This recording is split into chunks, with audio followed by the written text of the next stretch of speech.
Welcome to the Real Deep Movie Review Podcast, where we dig deep into movies and talk about our thoughts on where the film hit or missed the mark.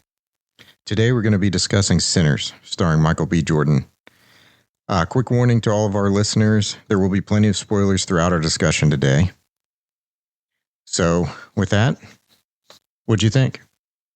I really liked the movie. Like, that's definitely one of my favorite movies I've seen in theater probably ever, but especially like in like the last few years. Yeah. Anything in particular that initially jumped out to you? One of I think the best things about the movie is Michael B. Jordan's performance, because he plays two brothers who are twins, and not once did I ever feel like this is the same character, or never did I get these two characters confused. Everything about them is different, yet you still get that feeling of these are twins, these are close brothers, you know, but like their style is different. You know, one will wear blue, one will wear red, and then their personalities are different, where like, you know, Smoke, he is more serious, more like tactical, more like focused and like paranoid about things, while Stack is more like happy and like just kind of like jolly about things, you know, like I don't know what the word would be that I'm looking for, but He's just more optimistic. Yeah, more optimistic about stuff, and he's not really worried about the little things. Like, he's just living life, you know?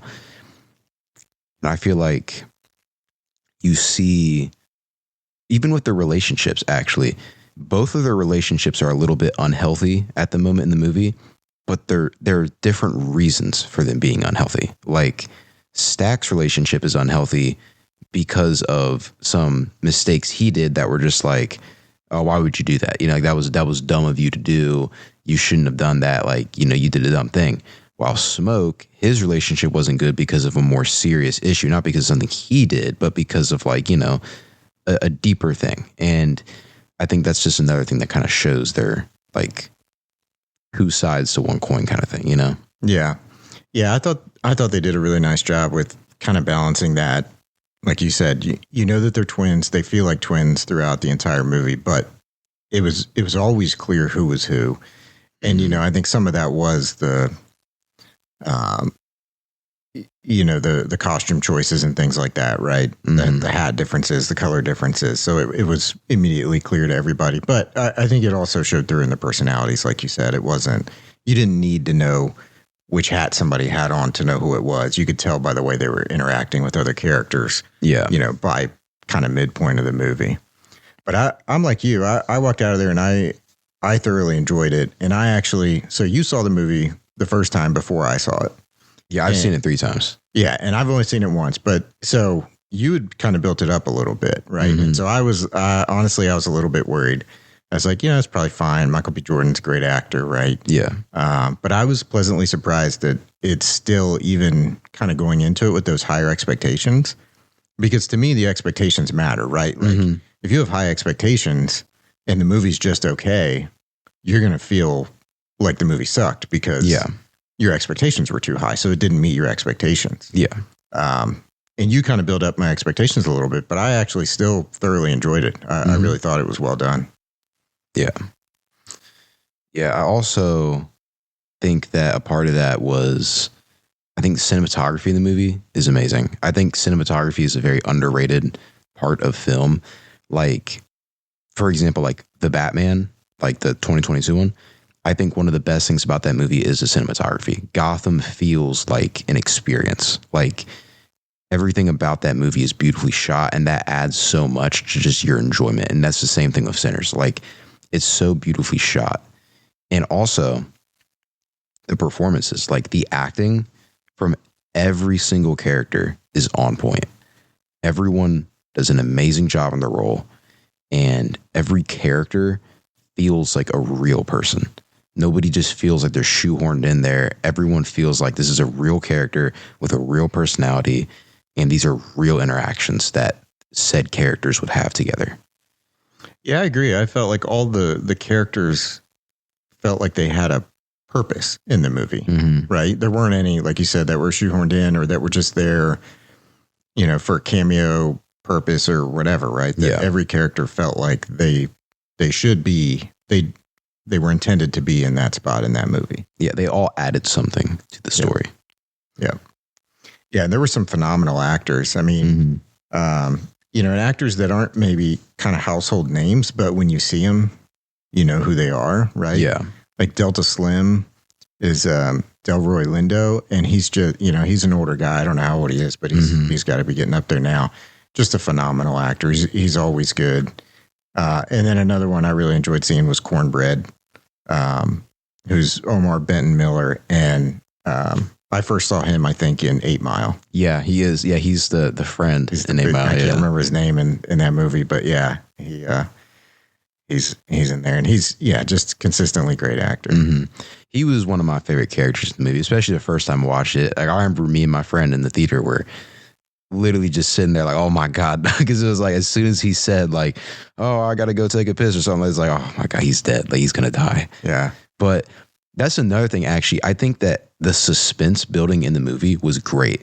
It didn't feel like scary, but like it did kind of have you like on point, especially in the first viewing. The first viewing was like very like I was tense in a lot of moments because it's like, I don't want this character to die, and I don't know if they're going to or not, and it's like, that's great, because I feel like a lot of movies today are almost scared to do that. They're scared to like make you care and then kill the character. So that was really refreshing. It was nice seeing that. Yeah, it's kind of interesting the way they did the deaths of the characters. The characters still, like the way they wrote it, the way when they became vampires, right? Mm-hmm. The way they treated it was that the vampire then became in possession of the person, right? And they took on, like, they had all their memories, and they took on all these character traits. Yeah. And so it was essentially the same character, but now with different motivations. And I actually, I kind of like that, because even, when somebody like Cornbread, does get turned into a vampire, even in the scenes that he has after that, he's still kind of acting like Cornbread, right? So it was cool because you still get to see they died, right? But they're still the same character kind of. Yeah. Which I got to say, that like 20-minute section of the movie from where what's her name? I forget. Is it Haley Steinfeld? Yep. From when she gets turned to where Stack runs out of the building, that like section, I think, is the best part of the movie, because for one, I think the scene where she turns Stack was really well done. Like, it's one of those things, like, as soon as she comes in, it's like, oh my God, like he's going, oh my God, he's going with her. Like, oh, he's dead. Like, he's going to die. Right. But it really sucks because Stack's another character.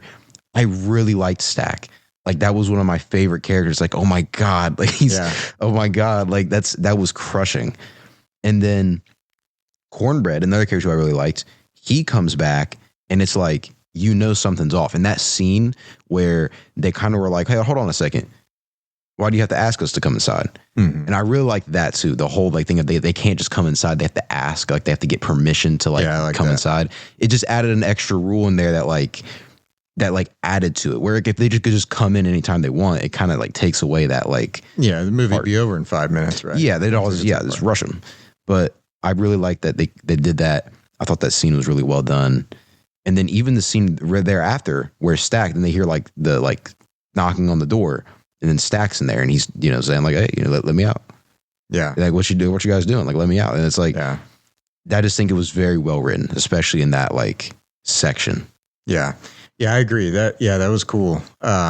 Stack was my favorite character. Mm-hmm. I think he's kind of like built up to be your favorite of the twins, definitely. Right? Because he's a little less hot-headed, it seemed like. He is more optimistic. So you're like rooting for him a little bit more, it seems like. Yeah. And when he gets turned, it's like, oh my God. But I agree. I thought, I really liked how they did have to ask permission.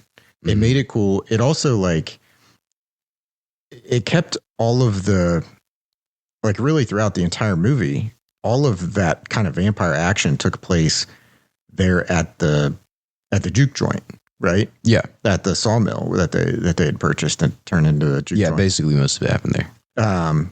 Because they couldn't just come in and rush them, right? And I actually like that. I think that that added some intimacy to that part of the movie where it wasn't just like days of vampires taking over this town and kind of like drawing it out, right? It was all of this took place within one day, right? The whole movie takes place within basically 24 hours. Yeah. And yeah, I liked how it was kind of contained and intimate, and all of it was occurring sort of in one night. Yeah. At this one place. It was more terrifying that way, right? Yes. Like I could see where people might even have some criticism of that, of like, in fact, I think there was some criticism after the movie of, you know, you start the movie out and you've got like this period piece. It's 1932, Mississippi. It's toward the end of Prohibition, right? And these guys were gangsters up in Chicago. They come back and they bring these booze with them and they're going to start their own juke joint, right? Yeah. So it's like this period piece. Mm-hmm. And then all of a sudden it switches to like this vampire movie. And like all of this is happening in the course of like 24 hours. And I think some people felt like what happened here, that was kind of like, it's almost like two different movies. But I don't know. The thing I think I enjoyed about it was almost more realistic that way, of like, if, I mean, obviously like vampires by nature aren't kind of realistic, right? Yeah. But like if something like this were to happen, wouldn't it happen in the normal course of like a normal day? Yeah. And not like, you don't have to like create this whole world that's run by vampires and all this other stuff, right? Like it was just this one isolated thing. Yeah, I actually really liked that it was like a period piece going into the vampire, because I think it just added more to the movie other than just being a straight up like vampire movie. It was like, there's more to this. This isn't just your everyday vampire movie, you know? So I actually really enjoyed that it wasn't just one or the other. But then I also think that the actor, I don't know the actor's name, but I think the character's name was Remick.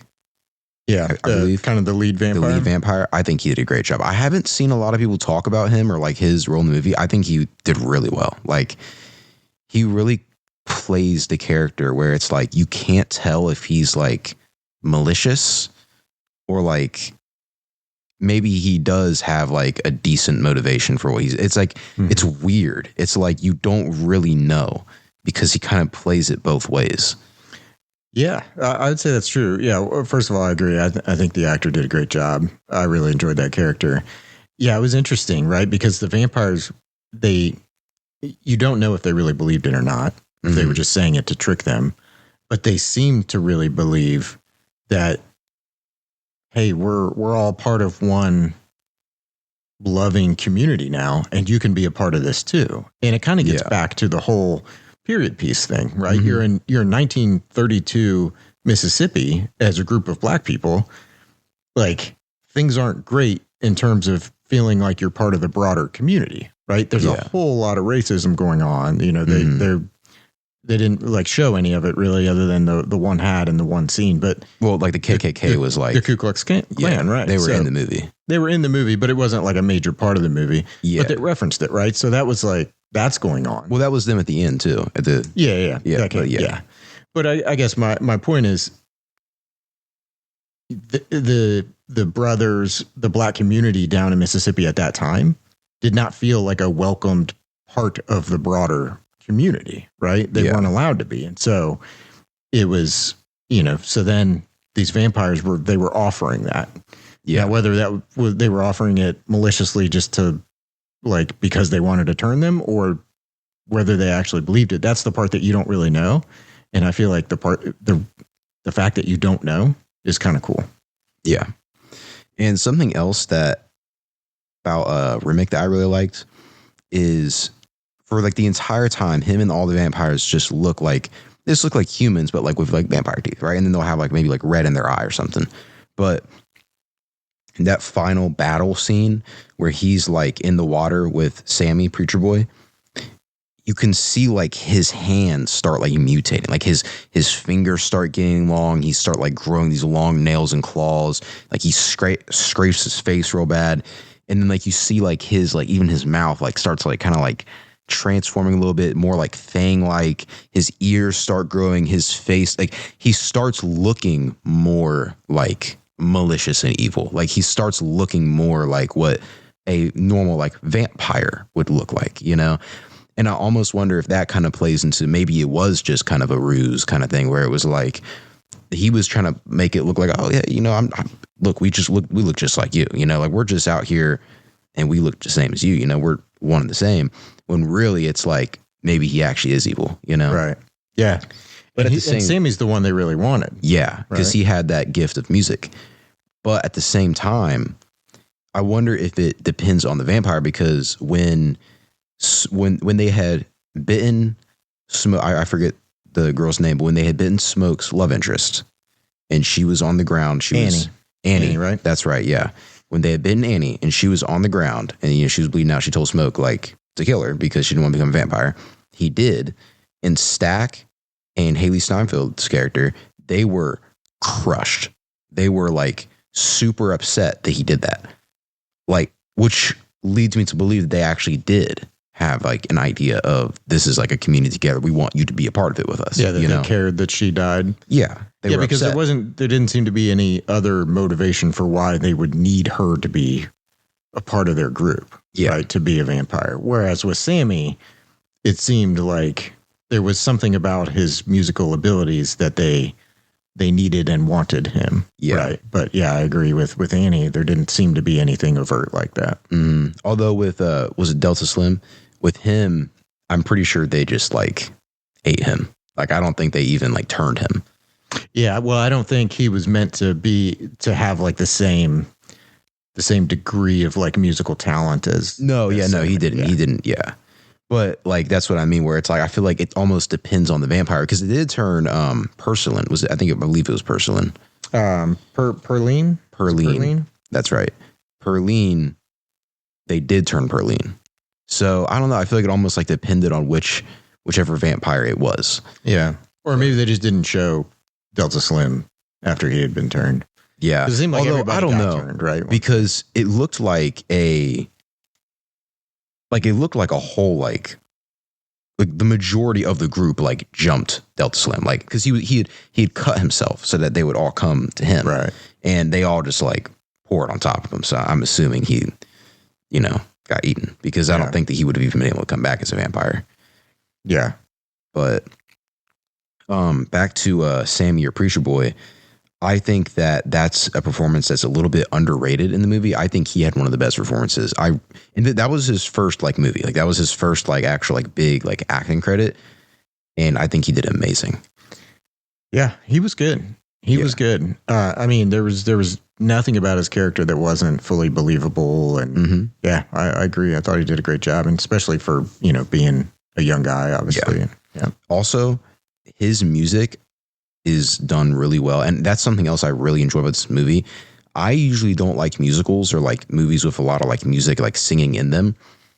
This movie is a huge exception to that, because I thought all of the music was amazing. And again, a lot of it was like genuine singing performances from the characters. Like, he sang multiple times in his own like songs and stuff.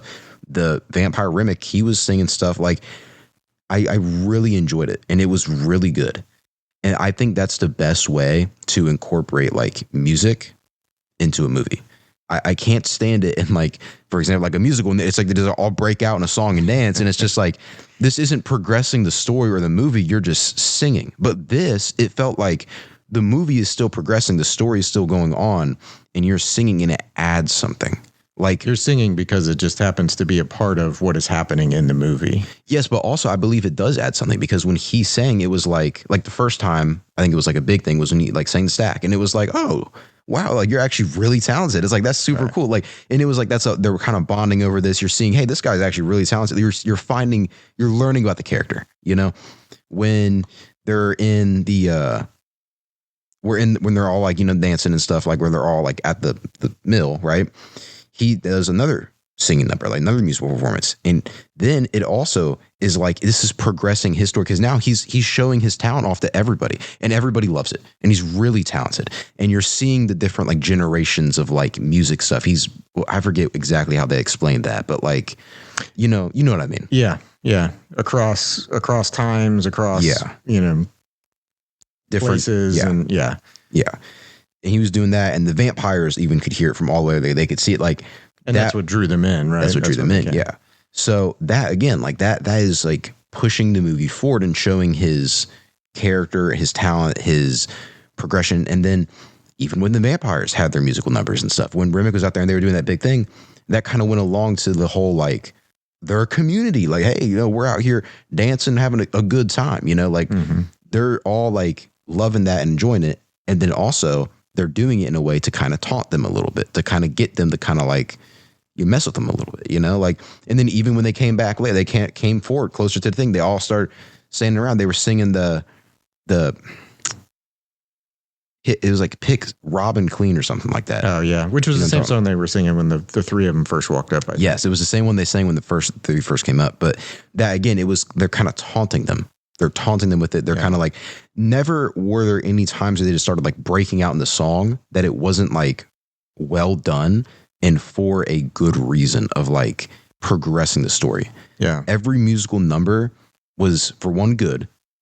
And then again, two, had something to do with character, growth, development, showing us something about them, or three, progressing the story, moving something forward and getting a point across. Yeah. Even when Pearline had her musical number during like the scene with Haley Steinfeld and Stack, like even during that, it was like, it was supposed to make you feel, because all this is going on and you're kind of like, oh my God. And then, she's dancing in like that, like where she's kind of crawling on the ground, like looking her, like doing all that stuff. It's like, it's supposed to kind of just continue to add to it. Like your just suspense is kind of building, because It's like building. Her performance of dancing and singing was like building up to something. And the movie right now is building up to something. So it just adds to that feeling. Yeah. Yeah, I agree with that. Yeah. I think I really enjoyed how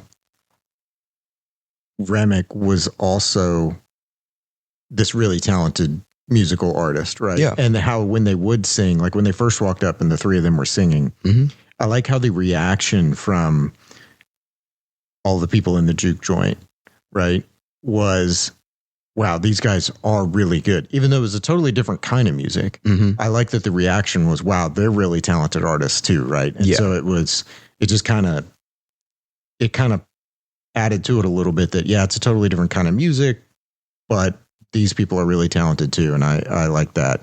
I also like that he was Irish and that the music was totally different, that he was kind of his own different thing. He wasn't from Mississippi, obviously. Right. Yeah. So I just like that it was kind of different and that they had their own music and their own thing that was almost like battling against, but they also recognized the sort of the talent of the two different musical genres. Yeah.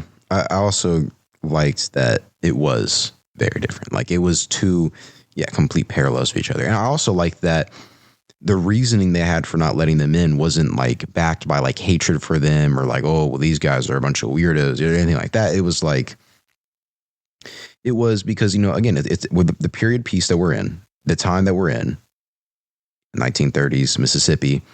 If we bring them in and something happens, an altercation, anything happens, it's going to cause a huge issue. It's going to cause a lot of problems for them, for us, for everyone. And that's just not something that they wanted to risk. And Smoke was the one that talked about that. That's, again, like Stack was kind of like, when they were singing, he was kind of like moving his head a little bit, smile, like he was kind of like, oh, hey, this is good. You guys talented. Like he was almost ready to just let him in.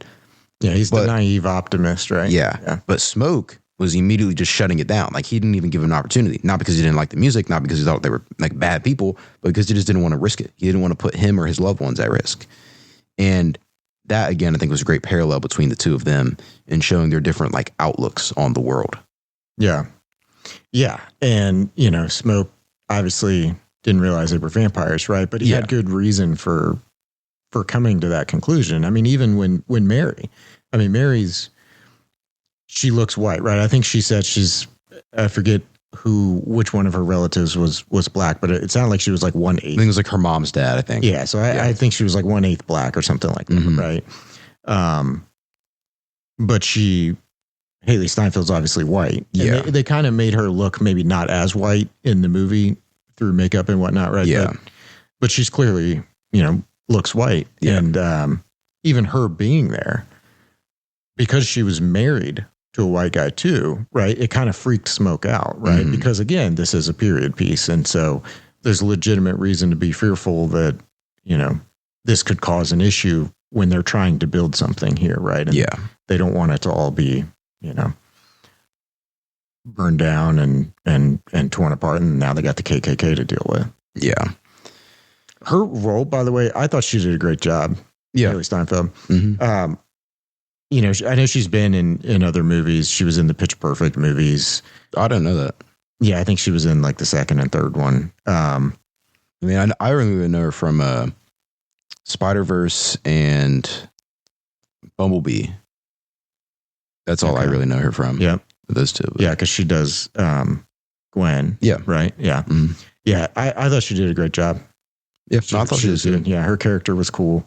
I like how they used her character to get the vampires, like how she became the first one of that group that got turned too, right? Yeah. It made sense, right? With her being the white lady to go and talk to these people and check what their motivations are. And she figured it out there, right? That they were, that there was something off. Yeah. But it was too late at that point. Yeah. I also like how they did that scene where it wasn't just like a violent, we gotcha. It was like she's walking away and then Remick just like rises up. And that's something else I like. You never really get like the full extent of what their powers are. Like you don't know everything about them because they don't have to show off a lot of power. But like you'll see that sometimes where it's like he just flies up in the air. Like he like that's never. I don't think they ever fly again in the entire movie. Like Yeah. But like that's a cool like little thing. And then even with Cornbread's death, it was like he's just out there pissing, and then like you kind of hear like whispers, like little whispers for like taunting him a little bit. But then it's like, where are they? Like you don't see them. Like they're not there. So it's like they're probably like, I'm assuming they're probably either in the trees or like literally in the bush. Like it's one or the other that they're like in a concealed place that would be hard for like any like normal human being to like pull off without like being caught, Yeah. So yeah, I do think they did really well with. Yeah, it was almost. I don't want to say subtle because it wasn't subtle how they did the vampire stuff, right? But it wasn't.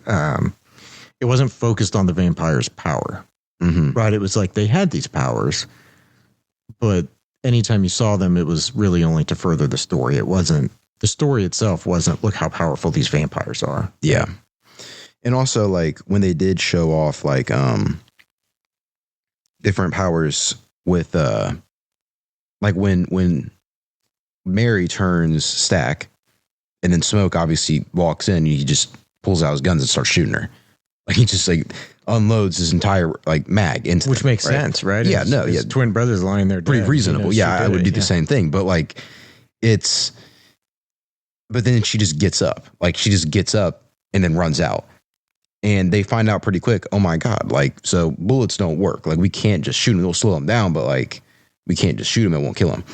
And I like that they don't have a whole like big long thing about like, well, what do we do? How do we kill it? Well, how will we ever, like, that would kind of be annoying if it's like we spend half the movie trying to figure out how can we possibly kill him. Like they figure out pretty quick. All right, we need steaks. We need garlic. We need like, these are the kind of things that we need.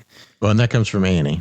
Right. So Annie's kind of like into, voodoo or whatever. Yeah. Right? Like spiritual things. Yeah. And so she says these are the things that will kill them. So she somehow like has this knowledge, right? Which is, so you can skip all that. Where you're spending too much of the movie on that. Which is nice because like as the viewers, like we know like the little vampire tricks. Yeah. We don't want to watch 30 minutes of you trying to figure it out. Yeah. Yeah, I thought it was interesting how they did that, and they never really gave like a full explanation. Like, so Mary kills Stack. Yeah, Smoke shoots her. Mm-hmm. She gets up and then she runs out. Yeah, she doesn't have to run out. She could just kill them all. Yeah, and then even Stack, when Stack busts out of that room, well, they threw like some type of like holy water or something like that, or like garlic water. Or they threw something on his face and like Stack. Yeah, and they like burned him for a second, so then he ran out. That's right. Okay, but with her, she just ran out. Yeah, and so it's kind of interesting, right? Like there was no real reason necessarily for her to run out, other than there was this whole, building full of people. Yeah. So maybe she felt threatened by all that. I don't know. Yeah. It also could have been along with that whole, like, they're almost trying to, like, haunt them throughout a lot of the movie and, like, play with them a little bit, you know, like, that was a reoccurring thing where it seemed like they were trying to kind of, like, jab at them just to try to get them to, like, do something. Like, I don't know. I mean, I feel like it's almost, when you'll see, like, a predator, like, kind of play with their prey, you know, it's like, they know they have the upper hand. They know that eventually, like, you have to leave. You can't stay here forever, right? Like, so they kind of know it's like, well, we can just play around. And eventually one of you is going to crack and one of you is going to let us in. Or we're going to come out, you know? So. Yeah, I like how, you know, when Cornbread came back, right? And they were about to let him in, or they were thinking about letting him in, right? But I can't remember who it was. But there were, you know, one or two characters that were very concerned about like how he was acting, right? And they were kind of calling him out on it. Like, wait a minute, you've been walking in here all night. Like, what's your problem, right? Annie was the first one to call him out, where she was kind of like, hey, you know, why do you need us to let you in? But then after she said that, they kind of started making like little comments like, hey, why do you need permission to come in? And then that's when he started getting mad. Like he started like, which was very out of character for Cornbread, you know? Well, we had seen him get kind of mad earlier. We'd seen him kind of like, you know, want to like fight with people and stuff, but like not like that. We hadn't seen him just like insult people, you know, just like be like mean. And it was like, I think that was another thing that kind of raised him alarms. And it was like, hold on a second, like, that's kind of weird, you know, like. Yeah. And I think what I really liked about that was I feel like in a lot of horror movies, you know what's going to happen, right? Mm-hmm. And you're like, don't let him in, don't let him in.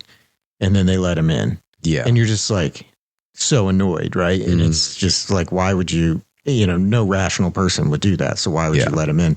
I like that they didn't let him in, right? That they were sitting there considering it, but then they didn't. That is when he grabbed Smoke's arm, right? Smoke stuck his arm out. Yeah, because he was going to give him his money. Yeah. Also, like how quick Smoke was. That was another thing. Smoke was very like, he already had his gun in his hand. Like he was completely ready to just shoot him, you know? Yeah. And that goes back to Smoke being very different from like Stack, who's like an optimist and like looking for the good, while Smoke is like immediately assuming the worst in everyone, you know? And so he's just already ready to like shoot this guy. So he stayed true to that character throughout. Yeah. Yeah. I mean, I feel like Michael B. Jordan's performance of those two characters was just, it's the best part of the movie, I think. Yeah, I agree. Yeah. That's my favorite part of the movie, is just his performance throughout. Mm-hmm. You know, I think it's difficult playing those two different characters, right? You're basically doing double duty throughout the entire movie. Yeah. And I thought he was great. I mean, we talked about it already, right? How he stayed true to the character throughout. I thought obviously like the editing of the film was done really well, because there's never, you know, I don't know how difficult it is. I would imagine it's not the easiest thing to like fit all these pieces together to always make it look like it's the exact same scene. Yeah. Right. When you've got the two standing next to each other, they've got, I think, a cool scene toward the beginning of the movie where they're passing a cigarette back and forth. Mm-hmm.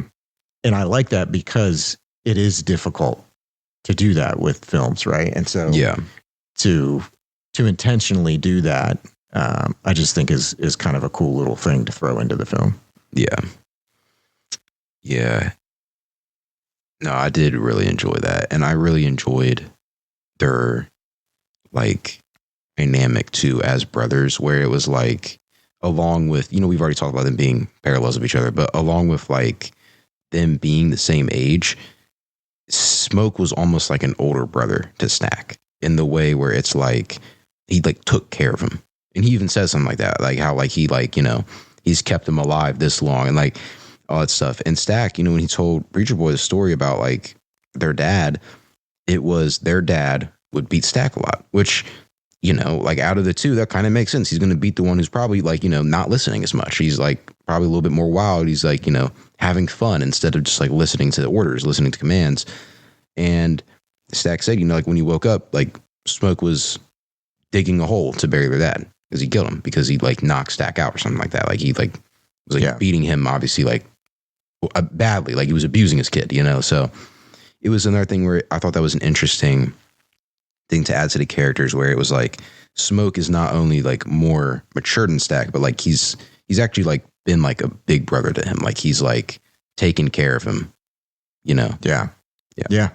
And he spends, part of the movie trying to do that. Right. And so, that's, I think for him, that's part of what crushes him, right? Is like, that's his little brother.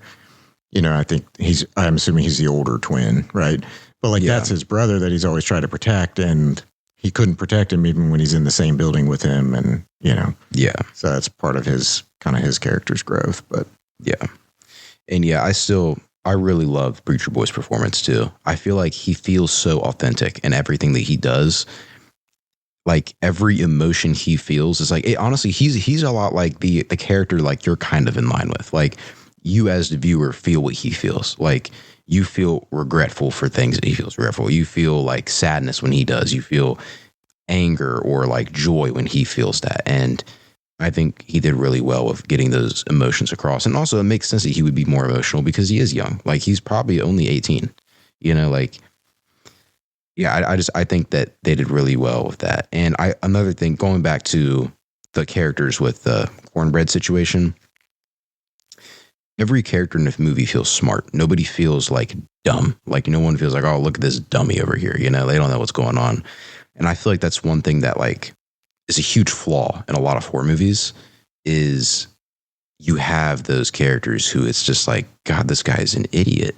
Like I know actually like there was the I Know What You Did Last Summer, like not like remake, but like new movie recently. And I watched, I didn't really have high expectations for it. So, if I don't have high expectations for a movie, I usually watch a video by Penguin Z0, who's this guy I really like watching, and I'll watch him talk about the movie, see what he has to say. And he was saying that movie, one of the biggest struggles in the movie was that a lot of characters were really dumb. They would do things where it's like, oh, there's a guy at the end of this alley. Instead of turning around, like there's a creepy guy, I know there's a killer on the loose. Instead of turning around, I'm just going to keep walking right towards him and kind of move past him real quick. Things like that. And that's a huge flaw in a lot of horror movies where you just have characters who just do the dumbest things. It's like, what human being would ever do this? Yeah, it just feels like lazier writing. Yeah. Right. And if you're going to have a movie like Sinners where you have this vampire antagonist, right? They have powers. Mm-hmm. You don't need dumb characters to make that happen. Right. So just tell a good story and then add those elements in, right? You don't have to have that one idiot that's always opening the door or making a mistake and letting everybody get killed. Well, a movie it honestly really reminds me of is The Thing from John Carpenter's The Thing from the 80s. I don't know if you've ever seen that. That's one of my favorite movies like of all time. It's with Kurt Russell, and I love Kurt Russell, but something that's one of the things I love about that movie is every single character is smart. These are a bunch of scientists. Like these are a bunch of really smart people, and there's like an alien that's like invaded their group. I guess kind of like, well, not exactly like this, but kind of like that, where it's like it's invaded the group and it's taken the form of like humans. And like they don't know who's the alien. They don't know who they can trust. They're suspicious of each other. They're like, but no one's doing anything dumb. In fact, a lot of them try to come up with different ideas for solutions on how they could figure something out. Or they'll be like, oh, well, we don't know for sure. So, let's separate you from the rest of the group because we don't know about you. So we're going to push you off somewhere else because we think that you might be it. So we're not even going to take that risk. So I think that is something that it reminds me of that same thing where it's like, these are a lot of smart characters. And even though they're really smart, at the end of the day, like, it's still like everybody, there's nothing they can do to stop this overwhelmingly powerful threat, Yeah. Yeah. So what did you think about the overall action scenes, right? So this is a horror movie, right? I think I would classify it as a horror movie. Yeah, like a horror. Yeah, I'd say that's probably the best classification. But what's interesting about it is I never found it scary. Yeah, I mean, I don't think it's supposed to be. Right. Well, I feel like there are some good suspenseful scenes. Like there's some really good suspense building, and I think that's good. But it's not supposed to be like a scary movie, you know? Right. And and you could tell watching it that they weren't trying to go for jump scares or anything like that, right? Yeah. And I was cool with that. I think in some ways it made it more enjoyable because then they focused on telling a better story rather than let me get you with some jump scares, right? Yeah. And they have a couple effective like jump scares. Yeah. Which ones are you thinking of? You know that, well, ones that you know are going to happen. Like the ones with the suspense building. Like, you know, Cornbread's going to like do something, you know, but like he grabs his arm real quick. It's like that kind of like, you know, when I first, that kind of got me because it's like I knew he was going to do something, but like, you know, I was just like on the edge of my seat, like very invested. So they were effective jump scares, not because it's like screaming in your face, super scary, but they were effective because the suspense was built so well up into the jump scare. But it wasn't like a prototypical jump scare. Yes. Right. And they didn't build up to it for like 3 minutes where, you know, someone's alone in a dark house. Yeah. You get the bathroom mirror scene, you know, so there's, it wasn't prototypical. It was done in a different way. I agree. The few that they did were effective. But they weren't, it wasn't like that was what the movie was based on. Yeah. They weren't trying to make it a super scary movie. They were trying to tell an interesting story with a horror backdrop. Horror elements. Yeah. And actually, jump scares, that's actually something I think is an interesting topic, honestly. I think that usually when jump scares are used in movies, it's done pretty poorly, like in pretty poor taste, where it's like, oh, you're just trying to get a cheap scare. Like you're just trying to like get me with this. I think the best jump scares are not the ones where it's like this slow build up. And then it's like, I think those are kind of lame because it's like, you already know it's coming, you know? And it's like, well, now, right? Maybe like 50 years ago. Not right? back in like the 80s and like, but like now.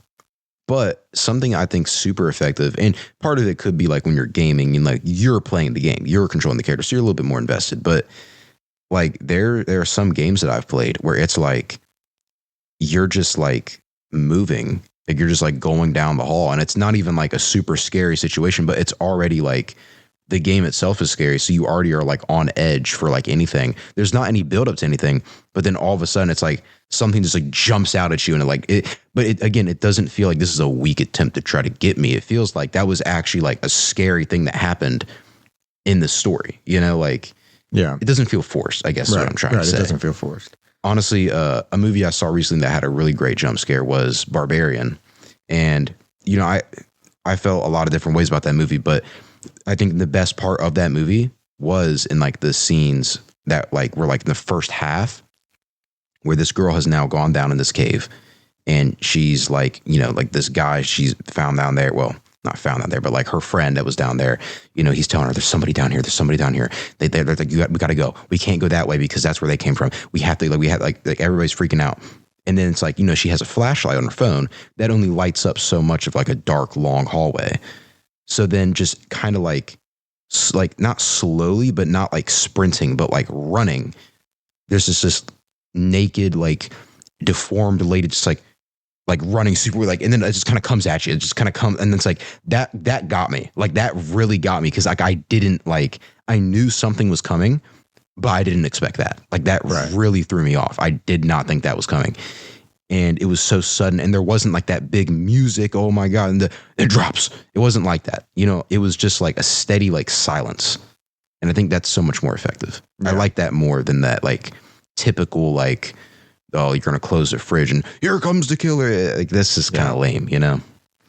Yeah. So what did you feel about, or how did you feel about the action scenes? So for me, like, I felt like they didn't try to do too much. And I like that, right? There was like these sporadic events throughout the movie. But they were generally quick. And it wasn't really until the end where you had a lot of action going on, right? Because even, you know, when Mary gets Stack, that's quick and it's over. Yeah. And then it kind of goes back to, you know, obviously everything's more tense and suspenseful now, right? But like the action kind of dies down. Yeah. It's really only when the vampires get into the sawmill, like that's when it becomes. There's this huge final action scene, right? Yeah.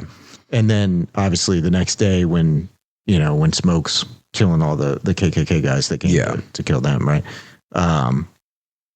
I like that. I like that the whole movie wasn't like made out to be this huge action vampire film, right? They focused on that dramatic storytelling and then added in the action for the climax.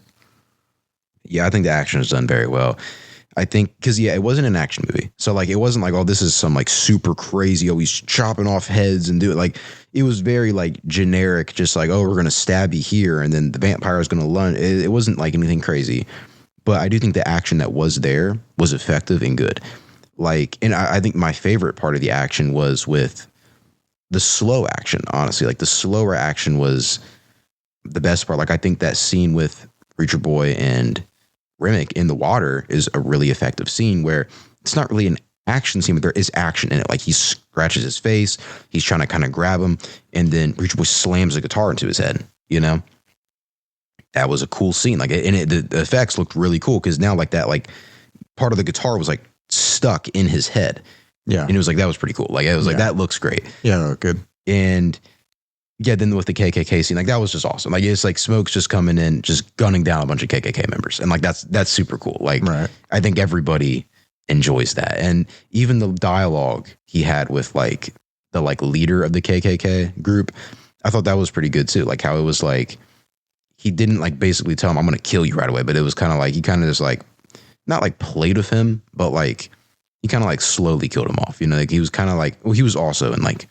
He was about to die himself. Yeah, he was mortally wounded. Yeah, he was going to die. And he was also having like that emotional scene with Annie and then like their kid who they, like, I don't know if we've talked about that or not yet, but they had a kid they were going to have a kid. I think it was a miscarriage or maybe died from sickness really young. Right we don't really find out.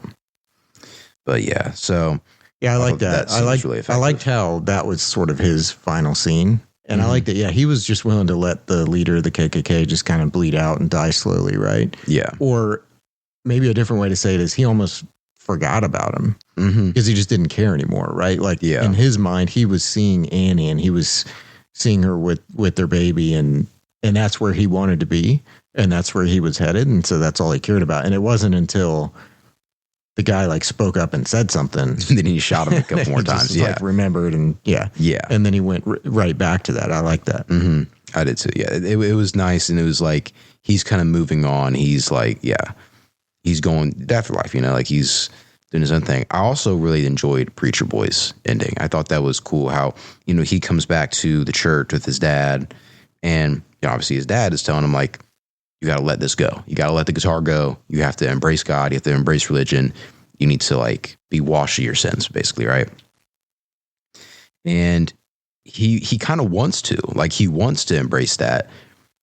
But I like that he sticks to not embracing it, honestly. I like that he sticks to his passion and love for music. Like because in the next scene is him driving off with the broken guitar in the car. And then there's like a little bit of like a credits scene where, it's him like in the 90s. So it's like, like way older now. So he's probably in his 60s or 70s. And, he's playing at like this club and he's become a successful musician, and like he's lived his life happily and doing what he loves. And then you see Stack and Mary actually come in. They're still alive. They weren't killed with the rest of the vampires. And they come in and Stack talks to him about how Smoke didn't kill him. And he told him to stay away from Preacher Boy, and he listened to him and he was telling him like, listen, I can turn you into a vampire if you like you can live forever with us. And Preacher Boy tells him that he's already lived a long, happy life. And he's happy, he doesn't need that, and I just thought that was a really nice scene. And then he talks about how, before the nightfall, like that was like one of the best days of his life. And he asked him if it was the same for him. And then Stack says, it was the last time I saw my brother, last time I saw the sun. Like that was probably my favorite day too. It was just a really nice emotional scene. And again, I think it also showed that like the vampires were not just like these evil creatures because they didn't kill him. They didn't kill the bartender. They didn't kill the security. They talked to him and then they were like saying like, be safe, like it's nice seeing you. It was like, it was it was a nice touching scene, you know? Yeah, I agree. It was a good final scene. And I agree. I like that Mary and Stack were still around, that they didn't get killed off, that Smoke didn't have to kill his brother because that would have been out of character for like, even though he would be forced into it. Right. So everyone would understand that would be out of character for who he was his entire life. Yeah. He's always protected him. I don't think and he even, Stack even says something like that. I was the one person he couldn't kill. It's like, he would never be able to bring himself to kill the person he's loved and protected his whole life, you know? Right. But yeah, also like that, you know, it shows that like Stack and Mary actually are also in their own way. They're kind of happy, you know, it's like they're now together and it's not like an issue. Cause that was an issue they kind of had, was that like they both kind of wanted to be together, but like there was a lot of drama within like the world they lived in. Right. Well, now they're vampires. So none of that really matters. They can kind of do whatever they want. So they can be together. They can be happy together. Yeah. I do think it was a nice, like touching final scene.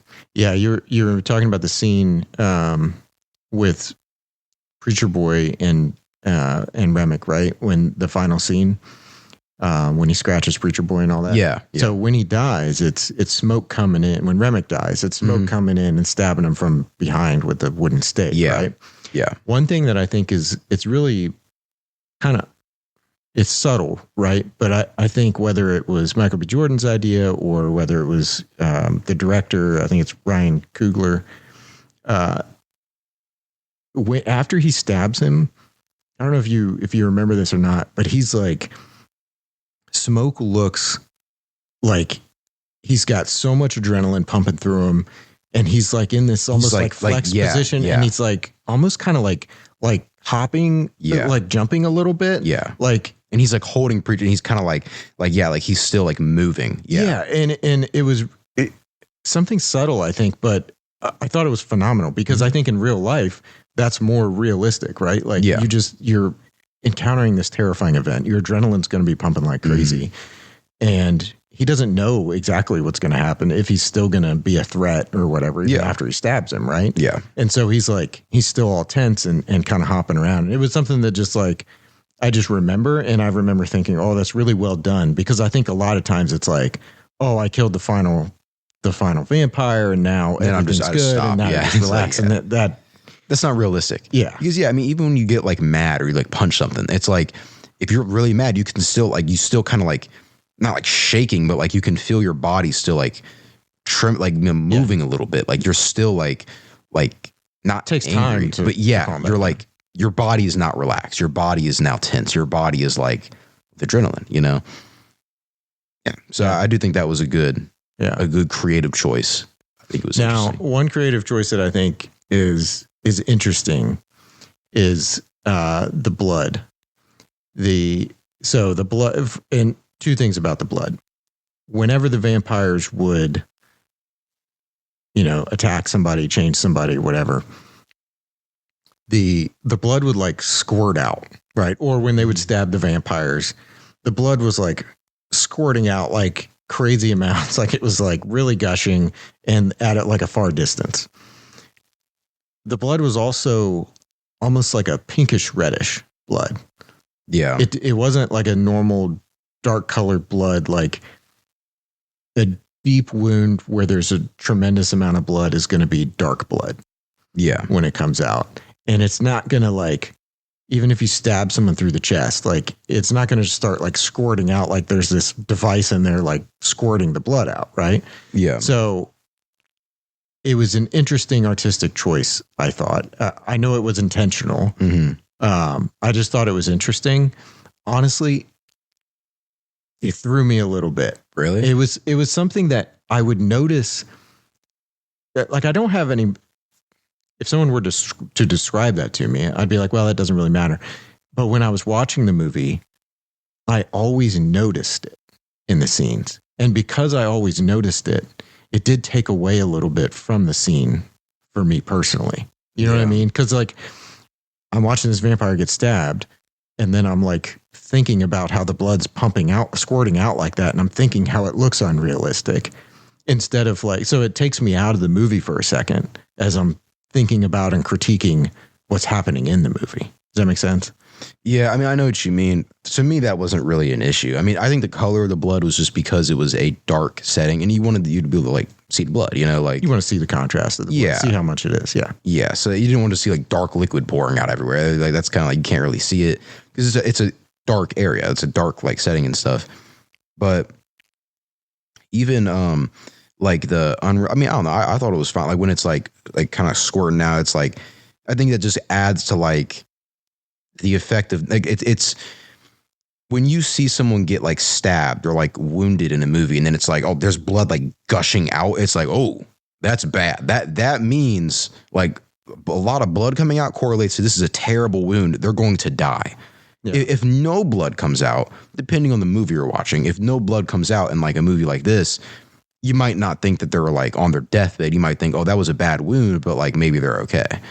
So I feel like it could be part of that too, like just a creative choice where it's like kind of getting that point across, like this is bad. For sure. Like, yeah. And it was definitely that, right? It was definitely a creative choice. It was just one, if for me personally, it's not one I would have made. Yeah. But it's also, I think, a little bit of like a trademark in like horror movies is that there's like an overabundance of like blood and gore usually. Right. Like something you're talking about the squirting and stuff. Something I just thought of like Freddy versus Jason, Freddy like takes Jason's machete and like cuts his arm off. And then like there's like just blood that's like squirting out, like just like shooting. And it's like, I don't think that's exactly how that works. Like, I don't think it just shoots out. But like when I watch that movie, I'm thinking, ooh, oh, he just cut his arm off. Oh man, like that's bad. This is big. You know, like what if Jason goes down? No one's ever cut a limb off of Jason before, you know? So it's that kind of thing where I think it just kind of like, I don't know. To me, it's not an issue. Yeah, the extra is intentional, right? Yeah, and it's to get that point across and be effective. Yeah, that's fine. Well, anything else? Any other final thoughts before we give our verdict here? Not really. I think I've said everything I need to say. All right, so how are you scoring it? I mean, honestly, like, I want to give it a 10 out of 10. Like, because my viewing experience of it, like the first time was very much a 10 out of 10. And I can watch it. I've watched it 2 times since then, and I've really enjoyed it every single time. I really enjoy it. So for me, it's a 10 out of 10. Now, I obviously, understand it probably isn't actually a 10 out of 10, but to me it is because of my experience with the movie, Yeah. I deeply enjoyed like everything about it. Yeah. I have nothing to complain or critique about the movie. Yeah, I thoroughly enjoyed it too, and I would highly recommend people see it. Right, for sure. Whether you're a fan of horror movies or not, or period pieces or not, like it's just, I think it does a really good job of kind of walking across a few different genres. It's an all-around good movie. Yeah, it's a good movie. Now, my score, so I would give it an 8 out of 10. Yeah. I would like to score it higher, but honestly, the blood stuff, and I know we disagree on that, but because of that one thing, it took a little bit out of it for me. And it might just be me. Yeah. Most people maybe saw it and they're like, hey, that doesn't bother me at all. I love it. Yeah. But for me, there was something about it that took a little bit out of it. But putting that aside, I loved everything else about that movie. I thought it was really well done. Yeah. I thought the story was good. And it's different than what you get out of a typical horror movie, right? Good story, good cinematography, good acting, good gore. Like you get everything that good dialogue. Like it was everything was just it was quality. Yeah, and honestly, it's another one of the movies like Superman. I've seen that movie with some people who don't really enjoy movies that much, and they loved it. Like they really enjoyed the movie. And again, for them, it's like they'll see a lot of other movies. Like Nosferatu was a movie. I really enjoyed Nosferatu as well. A lot of my friends saw it with some of the same people I saw Sinners with. They did not like that movie. They hated it. So and again, they're both vampire movies, but they're very different kind of movies. This is definitely a movie that you don't have to be a movie fan or like a certain genre of movie fan to enjoy it. You can just be like a fan of just like stories. Like you can just like watching things, and you're going to like this movie, Yeah. I think it's a good quality, entertaining film that, if you like sitting down and watching a good movie, you're going to enjoy it. Yeah. All right. Well, thank you to everyone for listening. Tell us what you think about the movie and how you would score it. And make sure you subscribe and be sure to check out our next episode.